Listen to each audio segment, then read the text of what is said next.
Greetings, everybody, and welcome to the 7th episode of the Markademics Podcast. I'm Viktor Stoilov, and I'm super excited as we have today a very special guest, Ben Yahalom from True Classic. As you can see in his background, the brand that absolutely revolutionized the market of t-shirts all around the world, global success with, $250 million generated in just about, 4 or 5 years, Ben? Something We're on like our that? fourth year, yeah. In your 4th year, bootstrapping the business, starting with $3,000 only. I think it's one of those great success stories that we need to hear more about, but most importantly, we need to learn more about as e-commerce people and e-commerce advertisers. Ben, to introduce you to our network, it's typically e-commerce advertisers or e-com store owners that are having 6, 7, and 8-figure businesses. Now we have the 9-figure businesses here, and I think that we have so much to learn from you, and I hope that I can be as thorough as possible with my questions so that we can make the most out of it. Welcome to the podcast. Thanks. Happy to be here, and let's get to it. Absolutely. Well, for the people that still don't know you for some reason in our e-commerce community, even though the people that I spoke to, everyone has heard of True Classic. But if you can make in a short summary what True Classic is, what do you stand about, like how did you get started? What would you say to our audience? Yeah, for sure. So True Classic has a pretty simple purpose. We're looking to empower everyone around the world globally to be feeling great, right? Look good, feel good is our tagline. And the way we do it is about, or via developing products that they love wearing every single day. So we really started with a simple idea of let's create the best t-shirt in the world. One that fits really well, that feels really great, that is affordable so people can feel great about buying it and wearing it every single day. And the product market fit was amazing. We started back in 2019 in the US on Shopify, and have been on a very fast growth trajectory, expanding across products, channels, and markets. So we moved from being a t-shirt brand to being a full apparel brand selling 15 plus categories like activewear and chinos and jeans and underwear. We moved from being a US brand to being a global brand. We're in 190 markets worldwide. And we moved from being a website to being omni-channel retailer. And now we have an app and Facebook, Instagram shops and Shopify shop app, and we're on Amazon and looking at other marketplaces. We have 5 retail locations looking to do more. So it's been quite a journey, and this is our 4th year of operations here. Amazing. And I would just get straight to my questions because I have way too many, as I told you prior to the call. But when you were talking about True Classic and the way that you got started, from other podcasts, I've heard that you just initially outsourced almost everything to China. But what was the idea? Like, how did you come up with the concept? And with that limited amount of cash that you had initially, how did you organize the whole process initially? Yeah, so the company was founded by 3 guys, Ryan, Nick, and Matt. I joined a little bit later on the journey as the president. And the initial idea we all had was, how can we solve the problem that we believe existed in the marketplace with developing a shirt that solves 2 main problems. One, around fit. We felt like most guys did not have a shirt that was developed to accentuate the right or nice parts of their body. And we felt like a lot of shirts out there were very boxy and didn't really make guys feel the best versions of themselves, particularly, by the way, with larger guys who nobody was really putting emphasis on developing products they love wearing. And second was affordability, right? There were some good t-shirts out there, but they were very, very expensive. So we were basically on a mission to create the best t-shirt in the world and offer it for a really affordable price point. And that was really the initial idea. And yes, we started by, a very lean startup approach, MVPing everything, developed that initial SKU, the crew neck, put it out there in the market with very limited budget and working, our deals with the manufacturer after developing it and really trying to get this flywheel going. And, in the first 12 plus months, it was just the 3 founders. We didn't even hire anybody. And It was just a matter of, can we put, $100 into Facebook so we get 200, so we can then invest the 2 and get 4, so we then invest the 4 and get 8, right? And it's just like continuously reinvesting the revenue and the profit into the business and growing it bootstrapped from the get-go. And the three of them also didn't pull any salaries out or anything. It was just all about growing the business profitably. Amazing. And what were the first places where you put your cash into? Like, what was important for you guys when you got started? Because now I hear so many gurus talking about, oh, you need the best packaging in the world from the get start. You need the best creatives in terms of like quality of production. Like, where did you invest that? I would disagree with some of those items. I feel like what happens out there is that brands don't realize that consumers don't care about what the brands do. And so packaging is important, but you don't have to perfect it from day one. You can be a lot more scrappy. And I wouldn't say that we were, the most proud of our packaging from the get-go, right? We were really trying to deliver to people the product in the best possible quality and focus on that and offer it for a great price point that they can feel good about. And so majority of the investment was really around marketing, to your point, because we tried to reach all those people. So we tried to put every dollar we could into growing this brand profitably on digital marketing. Primarily started on Facebook and Meta, then moved into all the other suspects like Google and YouTube and TikTok, and later on started trying things like podcasts and TV. And so I would say that marketing is, performance marketing in particular, is where I would put all my efforts earlier on. And it's creative, it's the advertising basically to get people through the door, it's the media spend, and then you want to focus on the website, right? And so really CRO, or as we call it now, DXO, like digital experience optimization, is something that's like very core to who we are, and we have been on a journey there since day one. And then really I would say email and SMS as like two really key channels to keep the conversation going with your customers. Did you get all of that initially from from the start? Did you figure out all of that immediately, or you were like, okay, first 3 months we focus on paid ads, then let's say in another 3 months we focus more and we build the email marketing and SMS, or you started all of that from the beginning? The ads and email SMS from the very beginning. CRO was something that also was kind of like a known thing for us, but we put more effort to it as we scaled. I don't think that CRO makes as big of a difference when you operate at a very, very low scale. But as you start scaling your brand, every little decimal point starts to matter really very much so. And so it becomes more and more meaningful in terms of a needle mover. So you're moving from like the big swings to more of like optimization of kind of like operating at scale. How much time did it take you to make the first million in sales for True Classic?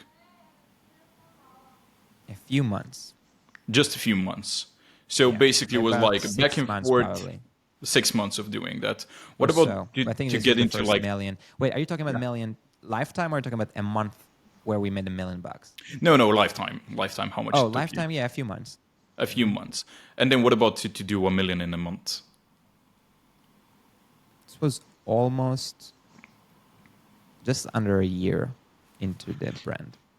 Okay, so between that hitting, let's say, your first million in sales and your first 1 million in a month, what changed in the way that you structured your team? When did you start hiring people, and what were the first positions that you hired?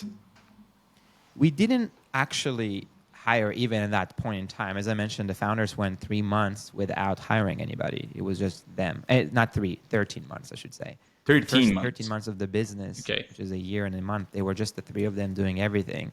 That being said, the fact that you don't hire doesn't mean that you don't have help, right? We leveraged a lot of different agencies and consultants and external resources to be able to grow profitably.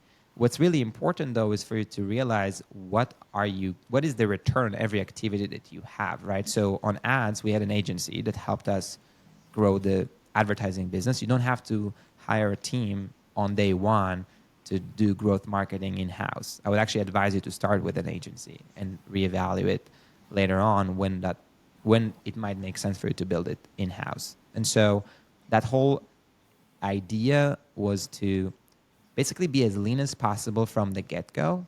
And when we have an unmet business need, my philosophy is let's try to solve for it in a sort of waterfall. So the first thing we are looking at is there technology or AI or a SaaS that can solve for that? If not, is there an agency or another partner? Maybe it's a consultant, maybe it's a freelancer. If not, we should open up a role and hire for it in-house. And so that Okay. mental model I see a lot of the times with other brands is flipped, where people immediately go into hiring, and I think sometimes to their detriment. Yeah, because that's way too much money on your payroll every single month, and that's typically an issue that's coming up. Okay, what I really wanted to ask you on that part is, what were the crucial hires that you absolutely regretted when you were scaling the business? What were the absolute mistakes when hiring? I've made many hiring mistakes in my ecom business. I'm hearing and seeing so many other people doing that. What was in your place? What were the wrong hires? So I won't go into like specific people or Yeah. roles for out of respect, but what I would tell you is that one thing we did too slow, in my opinion, is define really clearly what is our culture. And so when I go into hiring, I look at two things: attitude and aptitude. I believe that attitude is a lot more important than aptitude. And so the old school of hiring, and I used to work for large companies before here. I used to work at Meta for like 4 years, or Facebook. What happens is you hire people for their pedigree, for their education, for their years of experience, for what companies they worked at, right? Yeah. And that all falls within aptitude. But what you sometimes fail to do is hire for who these people are. And what I mean by that is like, how hungry are they? How goal-oriented? How motivated? How hard workers are they, right? Do they have this like kick in their step? Or what happens when they're stumbling upon a problem? Are they resourceful? There's a lot of that, in my opinion, determines success, especially in a startup environment or an entrepreneurial environment. And that to me trumps over aptitude, and that to me is not trainable. So I cannot teach somebody how to be motivated. I cannot teach someone how to wake up in the morning and feel excited about what they do. You either kind of have it or you don't, is my opinion. And so we had hiring mistakes around that balance, where sometimes we went maybe more for the pedigree or the aptitude than we should have, whereas actually we should have looked for that cultural fit. And what we did ever since, and now I'm pretty proud of it, is a lot of like cultural work and defining clearly what are the core values for this company and how we work.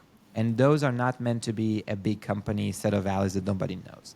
We take values insanely seriously here. The 5 we have are: move the needle, go fast, execute like a pro, be creative, and lead with empathy. Those are the 5. And if you think about it, they're also ordered in a particular way, because move the needle is by far the most important thing that anybody here should be focused on. When we talk about being a good employee or making an impact, what we mean is your metric that you are influencing and you're moving it in the right direction. That is impact. That is you creating value for this company. And how we go about it is we move really, really fast. Speed matters, right? And so we need people that have that like drive to get, excuse my language, but shit done in the speed of light. Absolutely. Right? That's how we win. It's a race, right? And so that's a really big part of the organization. And so you got to start looking for people who are like, how can I figure out if they're like scrappy enough, right? How can I figure out if they are comfortable at a very, very fast-paced environment? And this is by far the fastest company I've ever seen, by a pretty kind of like large, to a large extent compared to others I've looked at. And those are the things that I feel like we took a little bit maybe too long to define for ourselves, so we are able to attract the right talent, hire and retain the right people. What do you do as a manager or as a person who's building that culture? What do you do in order to build exactly that core vision and for people to follow it for a longer period of time? Because initially they'll be like, yes, we're doing it, of course. And for the first 1, 2, 3 months, they're like go-getters. how do you sustain that? Like, what do you do as a manager? Because now people that are listening to that podcast are probably having, let's say, 5, 10 different employees in their e-com business, and they're like, "Oof, I'm facing trouble with motivating my team for a longer time." Like, what's really behind it? Absolutely. And that's a really great question that I ask myself all the time. I'll tell you the latest thing I'm the most proud of, but there is many different things we're trying to do. One that I think is particularly effective is we found a Slack app. I want to say it's called, not Motion. I can find you the name of it. And what it does is we're depositing coins, we're depositing money into the organization. It's about maybe 100 grand total for the year in money to be grabbed. Every employee gets 250 coins. Every 10 coins are worth $1, and it's on a weekly basis being replenished. And what happens is every employee can recognize, and by the way, it expires at the end of the week, right? Any employee can recognize peers, or whoever they choose, and give their coins to for demonstrating the value. So it will be, hey, Victor, thank you so much for being so creative and helping me solve problem XYZ the other week. Here are my coins, right? I'm recognizing you to that. Other people may say like, hey, Ben, thank you so much for executing like pro and developing a really great SOP for us moving forward on how to list new products on the site, and so on and so forth. And what happens is you're engaging this entire company to constantly look and think about examples in the wild of people that are demonstrating what we value as an organization. So it's a constant reinforcement. There's not a single person in this company that doesn't know those values by heart, because all they are thinking about all the time is like, who moved fast, who executed like a pro, who moved the needle, who led with empathy, and so on and so forth. And not only that, but there is actually money in this game. So if you're setting up an example of how being super creative, you might end up going into the weekend with an extra $1,000 in your pocket, and then you can, by the way, take the coins and you redeem it for either like a Visa cash card or like an Uber gift or Uber Eats card or whatever the case may be. Amazon, there's a list of things you can do with the money. And so I'm a huge believer of like, constant feedback loops and constant reinforcement of what it is that we're saying. And to me, that is a good way to keep your people motivated and in sync on what matters. Is that something that you recommend for a little bit larger companies? Or because let's say that you are a lean e-com startup, you're having 2 to 3 founders, you're having 4 or 5 employees. How do you, when you're in this small, almost family-like environment, what do you do in order to be very quickly executive on your tasks? Okay, there's a few thoughts about it. And by the way, the app is called Matter, if anybody's interested. Okay. Matter. Yeah, and you can see it. But there's probably more than that, but that's the one we're using. What do you do about that? It's, first of all, as I mentioned, like it's a cultural norm, right? So you have to make everybody comfortable with what might come on the other side of executing really quickly, right? And what we say is done is better than perfect. We fully believe in it. And we are So done is better than perfect. Correct. Yes. Done is better than perfect, right? We move fast, and we realize that the price sometimes might be that certain things will break. And that's okay, because by the speed and the reality that we already are on iteration number 4, we're comfortable getting basically to that ideal destination, right? A moment sooner, and knowing that we will, mess up along the way. And so it starts with leadership, just acknowledging the fact that speed comes at a cost, and we prioritize speed over quality. We're not reckless. We're not like, just like not thinking, not thoughtful, but we're also not like extremely sensitive around messing things up. And we messed up a million times, and we continue to do. What we do get sensitive about is like once we mess up, is like we want to learn from it and want to make sure we're not messing up again. When you're messing up big time, what do you do in order not to make the mistake again and again and again? Like, what's the thought process and what's the process after that? So the process here is pretty simple. We look into debriefing it and understanding like what broke. First of all, do understand the issue. What broke? Second is like what broke in the process that led to this breaking, right? Did we miss something? And third thing is really trying to document and refine our SOPs or standard operating procedures. So we learn from that mistake and we remember to do that better the next time around. And what I'm always looking to do is I'm looking to simplify and I'm looking to automate, right? Is there a systematic way to, let's just make sure that, I don't know, pricing is always reflected correctly on the site, or that the inventory counts once they drop below a certain amount, the right person is getting alerted so we can proactively ensure we're not running out of stock without nobody knowing about it or anybody knowing about it, right? And the list goes on and on. But you stumble upon it along the way. What's most important, though, is to take a second, despite moving super fast, take a second to recognize here is a mess up. What happened? Why did it happen? How am I preventing it from happening again moving forward? And it's typically in documenting a process that you can follow. And that also enables speed, because moving forward, you need to really rethink about what you need to do in order to get something done. So that's in a nutshell, how we're going about it. Okay, that's quite interesting on your part. I wanted to ask you this as well. For sure, you must have somewhere big time. Did you have a moment where like you almost feel like, okay, everything's starting to collapse? Was there any moment where it was like, okay, this is starting to go bad? Yeah, we have days like that.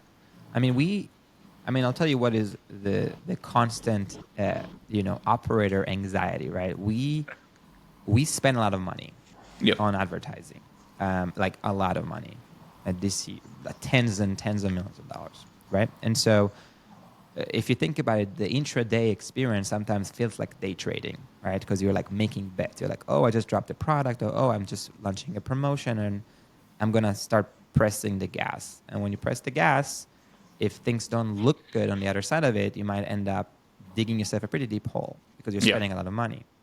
And so there are days, and those are the days that I would say we feel the most stressed about, where, performance isn't where we want it to be. And we got to, debrief pretty quickly. How do we turn this around? Because we are very much like a performance-oriented brand.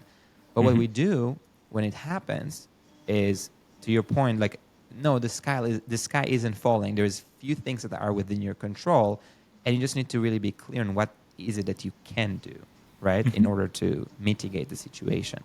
And so things like, do we change something in the promotion? Do we change something in our pricing? Do we change the amounts we're spending, right? Do we send extra email or SMS to make up for the inventory or the revenue that we're missing? There is a handful of levers in business, right, that you can potentially pull on. And it's really important for us, part of those SOPs, to understand, like, if there is a trigger event, let's say you're not meeting the performance level you need, or the metric isn't where it needs to be, what are potential mitigation strategies and what you can do, what levers you can push or pull, and that actually helps you kind of like de-stress the situation. There's other components which are a little bit harder to correct, which is all around inventory, right? It's very hard to manage inventory, like really, really hard, especially when you're growing so fast and you're trying to quote unquote predict the future and forecast. Everybody knows that forecasting is important, but we all know also how hard it is to forecast when there's so many things that are not even within your control as the brand. And so we've been in situations where we over forecasted and had too much inventory on hand. And that is actually really challenging, and it requires you sometimes to make different priorities, right? So if you have too much inventory on hand, in general, we always say EBITDA is the most important piece, like profitability, then revenue, and cash flow is essentially a constraint, right? We need to make sure that the cash is there. So when we have too much inventory on hand, what happens is you're starting to run into cash problems, especially as a bootstrap brand, because you have a lot of your cash parked in inventory. And so you need to have levers to know, how do I liquidate excess inventory so I'm not running into a cash crunch? How can I work with all my partners to get a little bit more leeway or better terms on how I can pay them off whenever I'm able to burn through the excess inventory, right? And if you're a straight line brand, it's a little bit easier. But what we always find challenging is Q4, because we're really big on Q4. And there is those two potential risks of being understock or overstock. And if you understock, you've experienced a lot of pain and like, I missed a big opportunity here. Yeah. If you're overstock, it carries with you into next year, and you start thinking like, what do I do with all this excess inventory? Because I plan on selling a lot more. So those are also Which really did you face, or you've already faced both of them? Face both of them. In And 21, we were what's completely the full under. process behind, like, because typically people are overstocking, I think, not understocking. But did you first understock, or you overstocked? First, I mean, we did all of the above, but first Q4, the big Q4 in 21, we totally sold out, and we Yeah. were understock, and we were shooting ourselves for saying like, dude, we're missing out on like so much upside because we didn't have enough inventory. And sure enough, in 22, we were really bullish. Also, it was a time where, you know, there was a lot of supply chain constraints and people were worried about like, am I even going to be able to get my stuff, right? And so we were basically overcorrecting into, let's make sure we have a lot of inventory and support the In upside. Now, 22 was a 2022. great 2022 in Yeah. Q4 22. And it was a great year for us, like really, really great year. We grew up super fast, but it's still, we still end up with too much inventory going into this year. And so now we're basically finally kind of like getting back to the levels we want to be in. But those are like business cycles. And when you run through those business cycles, you have to really think about how do you manage for cash flow while maintaining, you know, profitability, while maintaining healthy kind of like amount of growth. So those are the three things that as an operator, you're constantly trying to balance. And to me, again, the goal is to grow profitably and maximize that growth within like a certain level of performance, which is profitability. Excuse me, profitability, and cash flow is the constraint. You don't want to run out of cash, especially not in an environment like this, where No. it's harder to you know get access to cash. And so those are probably the most stressful kind of like areas for you as an operator to manage. When you mentioned that, well, we run out of stock, that means that we have to go to our suppliers. We need to tell them, hey, we need much more T-shirts than we've expected. Are you still using just one supplier, or you, as an operator, what do you do in order to have a secured key, like supply keychain? What do you do in your logistics? Yeah, we have multiple. We don't work with just one anything, pretty much. We have multiple manufacturers. We also have, you know, diversified around the world. We're not only in China, to your point. We diversify that way. We manufacture all over the world. And what you do is you're trying to build flexibility into the supply chain.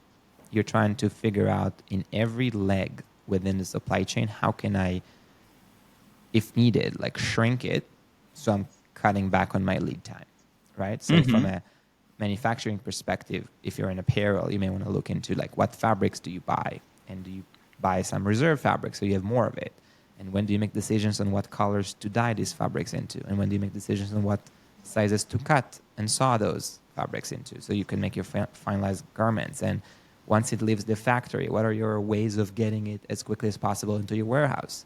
It might be a slow boat, it might be a faster boat, it might be airing inventory, right? And so on and so forth. So you literally just go and analyze every Where did leg. you find, and how are you finding your suppliers? Because way too many people are experiencing this issue with finding the right suppliers, and especially for people who are coming from the dropshipping business, it's almost like a nightmare when you're working with suppliers, because they're almost like a monopoly that you literally feel like you're the slave of their business, and they constantly give you like what you should do and what you need to do, while you feel like, okay, I am completely dependent. So how do you go about suppliers?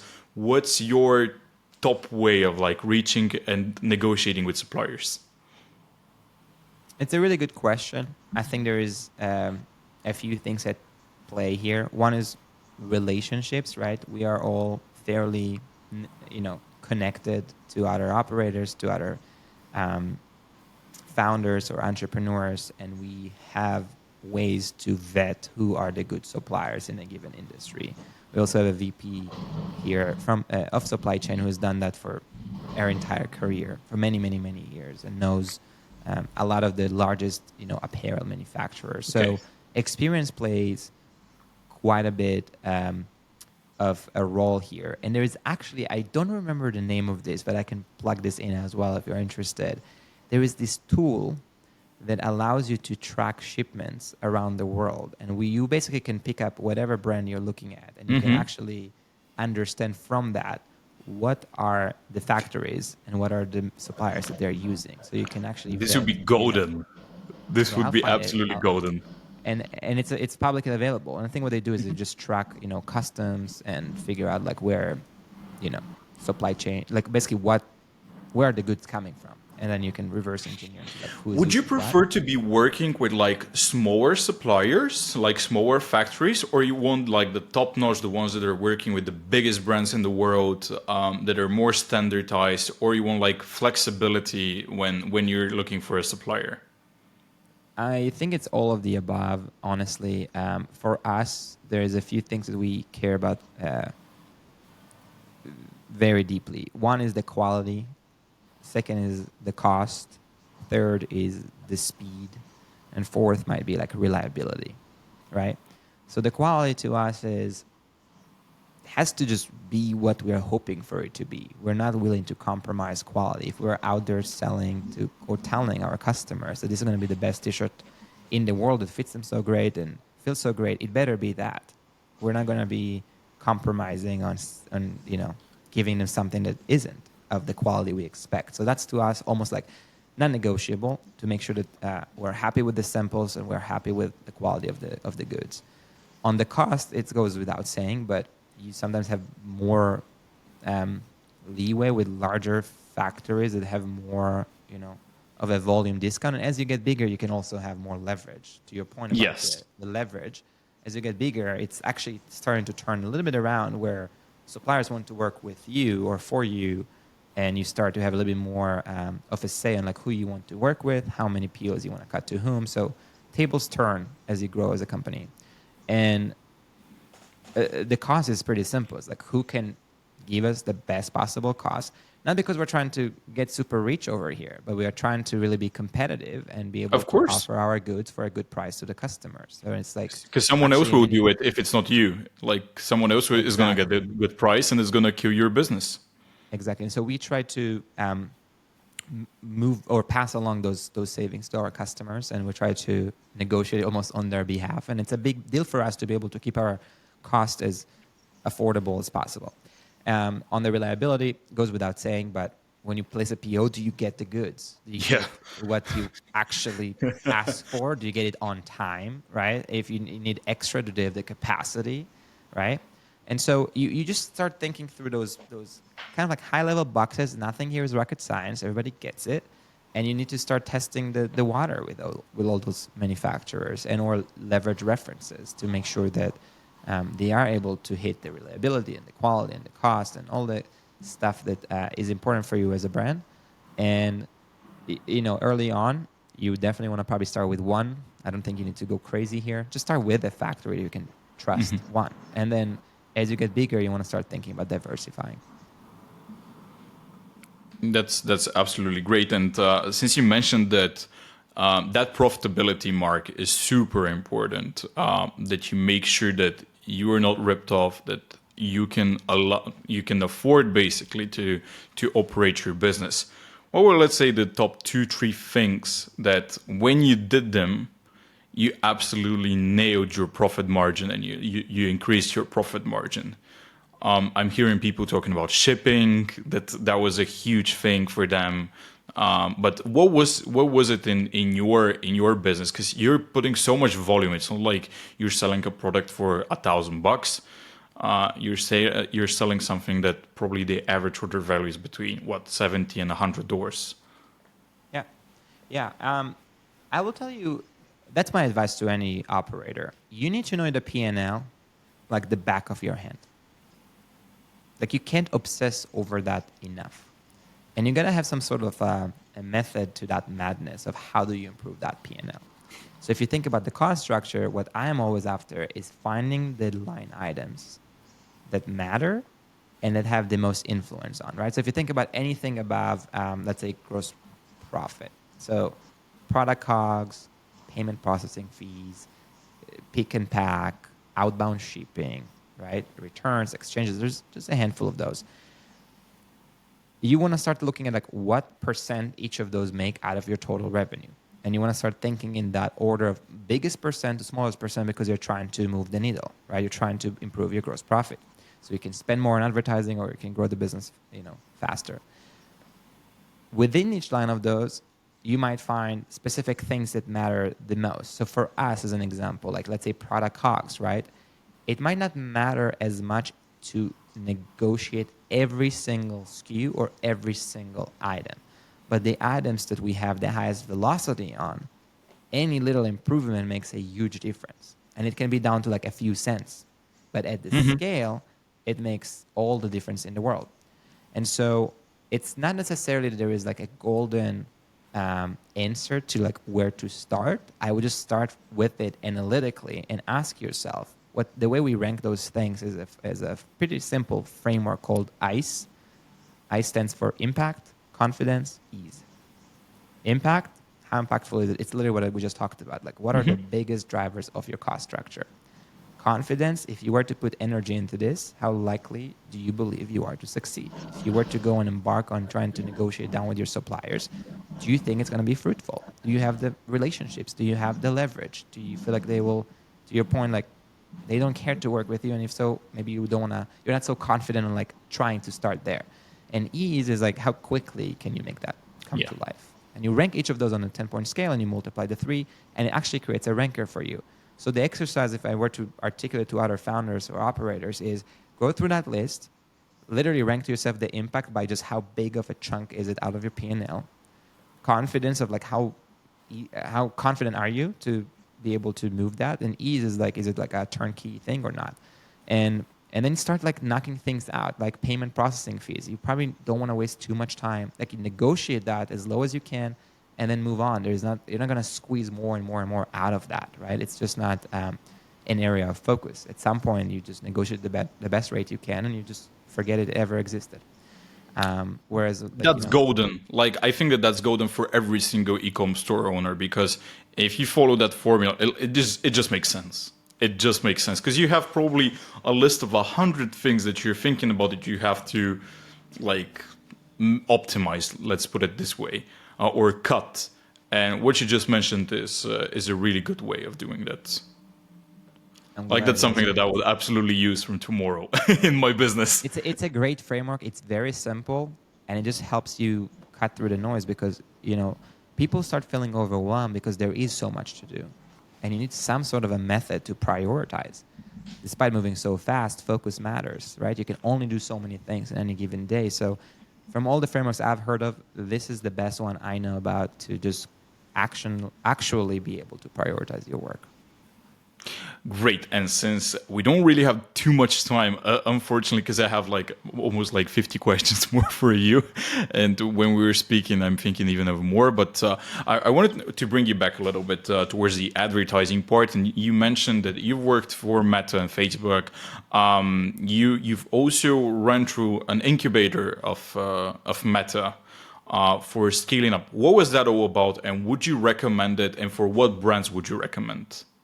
To go through something like that. Yeah, happy to go into that. So Meta has this like really cool group called the Disruptors Group. And if you think about Meta or Facebook as a business, they have over, 3.8 billion people or so, users that are using their family apps. And they have over 10 million or so businesses who use their platforms to grow their businesses. Not all are advertisers. The 10 million I think is advertisers. There's over 200 million total businesses.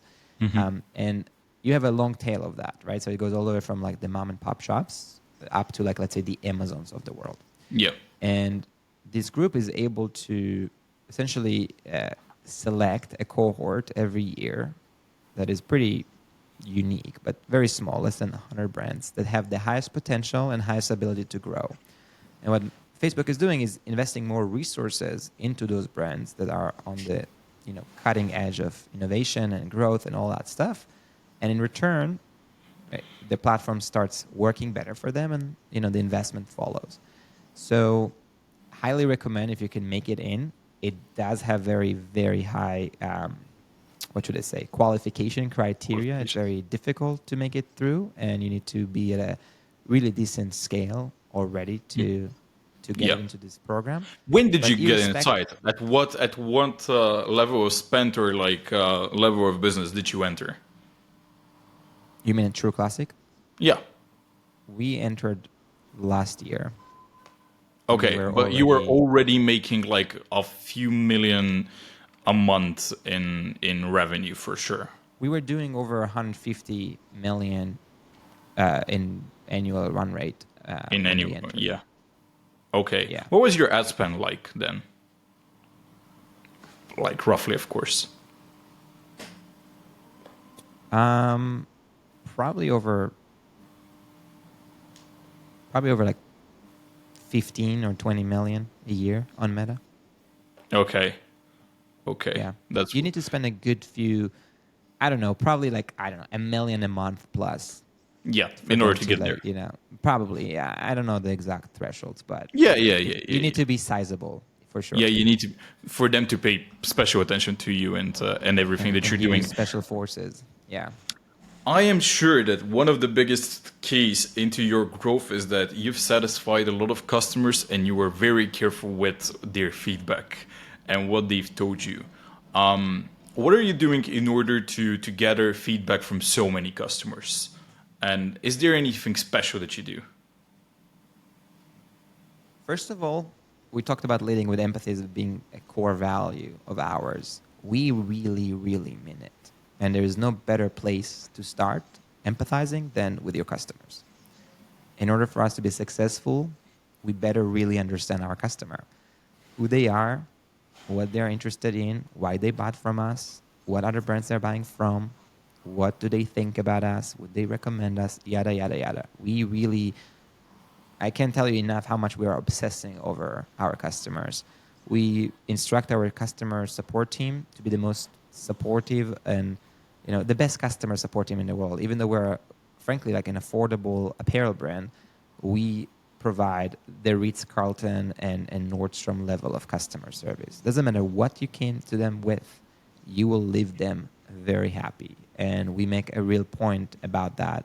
We're gonna make it a great experience, and sometimes going way above and beyond anything you would even expect. And we love surprising and delighting customers. So if, I don't know, like, let's give you an example, like a female customer who bought it for her husband comes in to return because she says that it was the wrong size. And in the conversation, the agent learns that she's pregnant. And not only are we going to return and refund her order, but we're also going to send her a maternity package. And that's so simple, like but that. nobody does it. Nobody does that. Yes. And you start, and you see the reaction. Because we believe that, when people say customers, those are humans. Those are not like, those are other humans, literally. Just think about it. It's not a customer or a user or a visitor. It's a human. And when humans feel like you're not a brand, but you are a person on the other side, and you see them, and you hear them, and you understand them, and you validate them, and you care about them, the reactions are unreal. And to your point, because it's so rare to come across this unconditional giving or this unconditional support. And it creates this like emotional bond with our customers, who then become just lifelong fans because they know we got their back. And we don't just say it, we really do it. And that is something we've always viewed as, to us, CS is not a cost center. It's a strategic area that we believe helps us differentiate ourselves from the pack by being that brand that's always there and will take care of its customers.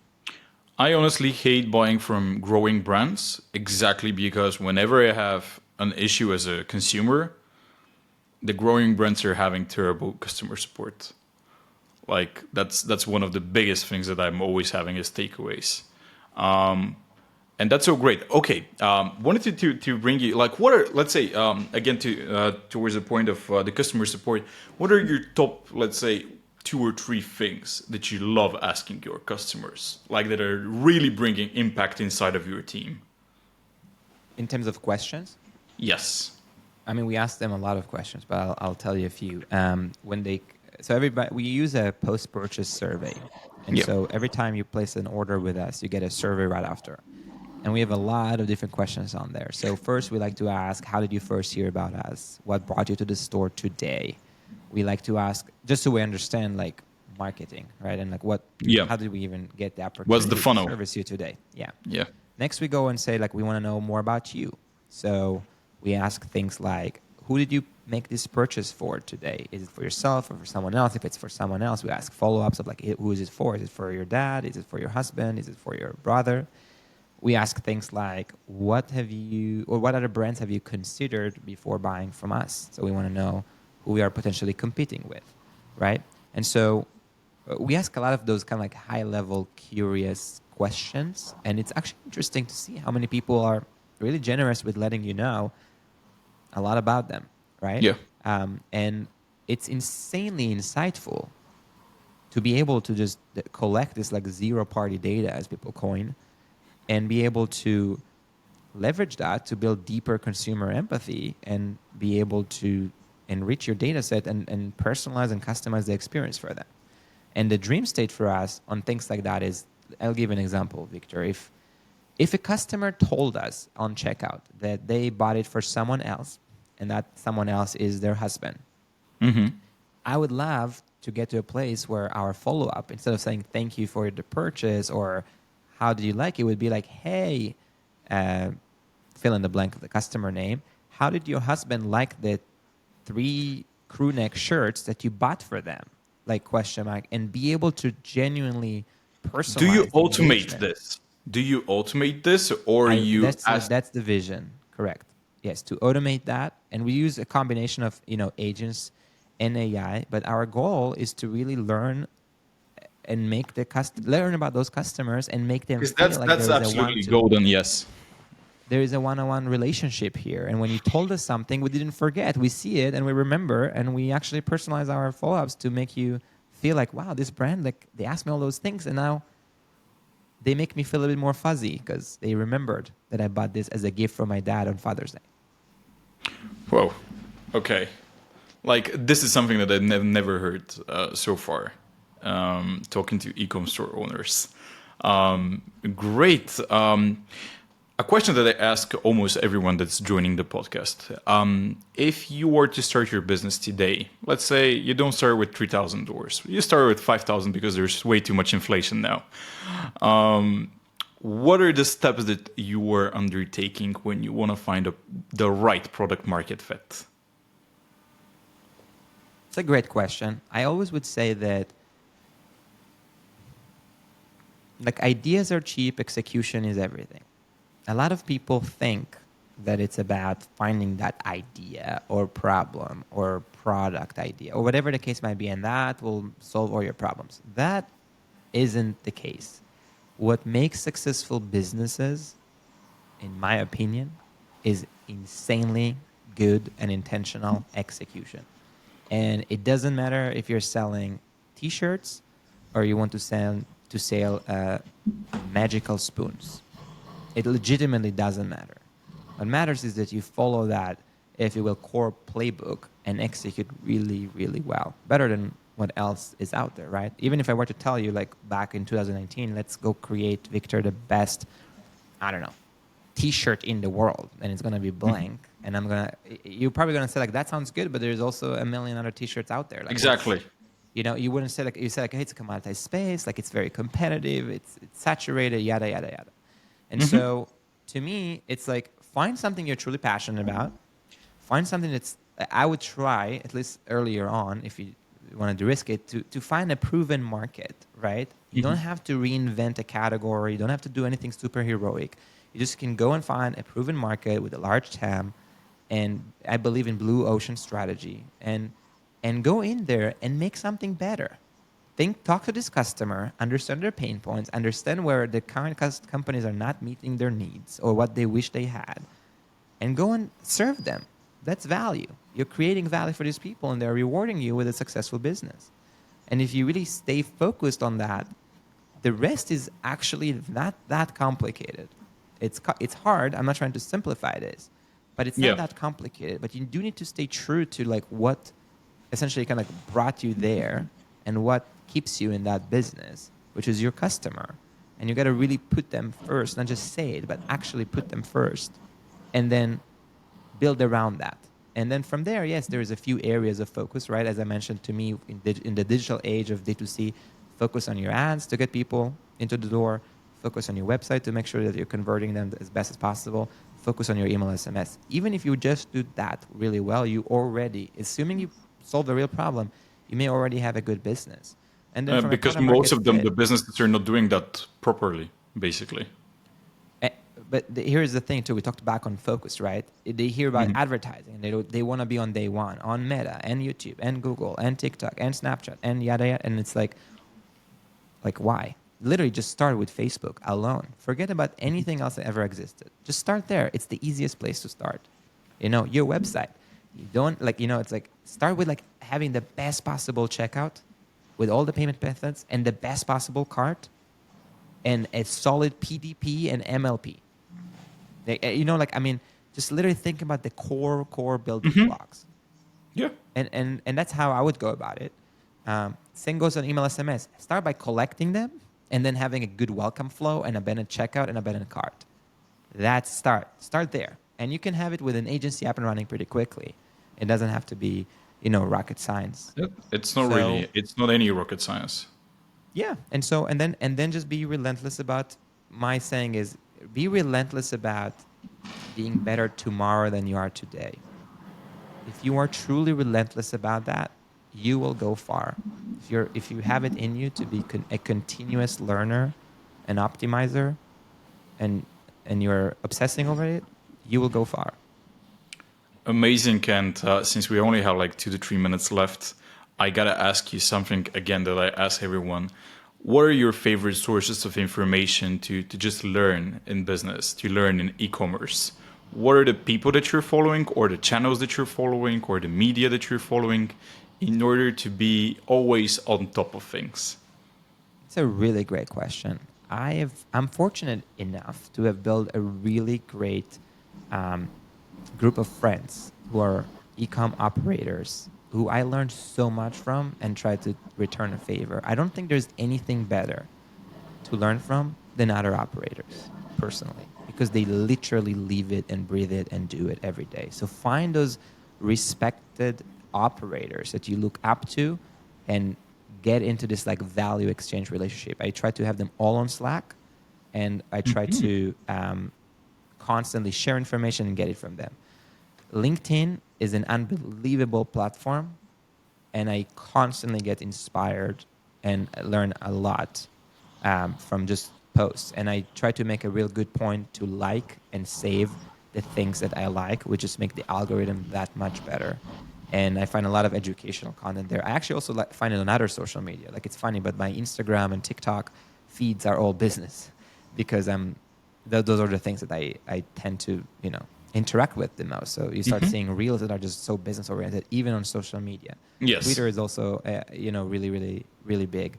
And what I have found, at least in this environment, is that latest, greatest social media buzz and partners and trends is a lot more valuable than any book you may read about leadership back in 2010, right? Because the world we live in is so fast and only accelerating, and the pace is like really unprecedented, where you need to stay current, right? Like right now, like nobody wrote books about how to apply generative AI because it wasn't even a thing yet. And so it's like, where do you learn about that? Kind of like on the internet right now. What do you search for? People who really leaned into it and made it a point to create content to educate everybody else on how TikTok to already be yeah. ahead of the curve. And so it's like, that's to me the best source of learning. I almost frankly don't have time to read books anymore. So I'm just trying to consume like true trends that are happening right here, right now, on those few platforms. And the wealth of knowledge is amazing. And what I love about knowledge too is not just generally good knowledge, but tactical, actionable knowledge that matter. And that's how I prioritize my daily learnings. Amazing. And I have so many more questions, but we will need to end this episode right now.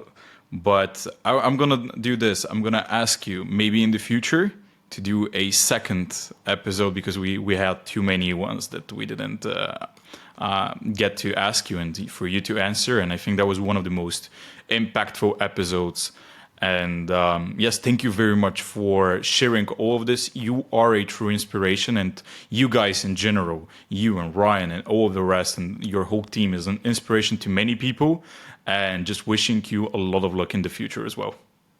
I appreciate you, Victor, and happy to come back. Let me know when I'm invited. And thank you for having me, and I'm glad you thought the content is good. Hopefully it resonates with all the other founders out there. Go crush it, guys. Thank you.